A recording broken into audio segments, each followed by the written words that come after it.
এমনি হলো গরিব মানুষ, রিক্সাটা দেখাও, পায়ে চালায়, ঠিক না? আমার কিন্তু দেওয়ার কথা অনেক কিছু, পারি না। গতবারও দিয়েছিলাম নাকি?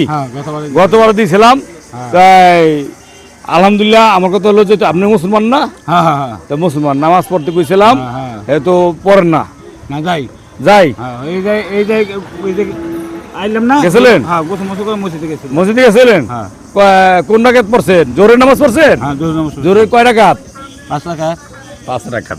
জোহরের 5 রাকাত যারা না ইমাম সাহেবের লগে পড়বেন, ভালো হইব। এই গরিব মানুষ দেখা কিন্তু আমি যে দিতেছি, আমি গতবার কিন্তু অনেক কিছু দিয়েছিলাম, এবার কিন্তু আমি চিনি, 1 কেজি চিনি আর 2 পট সেমাই আর হলো দুধ আর কিশমিশ দিলাম। কিন্তু আমি কিন্তু দোয়া বেশি ভালো করে নাই, যে দোয়া যদি ভালো করতো তাহলে ডাবল মাল পাইতো। দোয়া করতে হবো, বুঝো, দোয়া করতে হবো। কিন্তু আমার ওই যে পেজ চালাই, তো দোয়া না করলে তো পেজ চালাইতাম না। ভালো থাকবে। হ্যাঁ।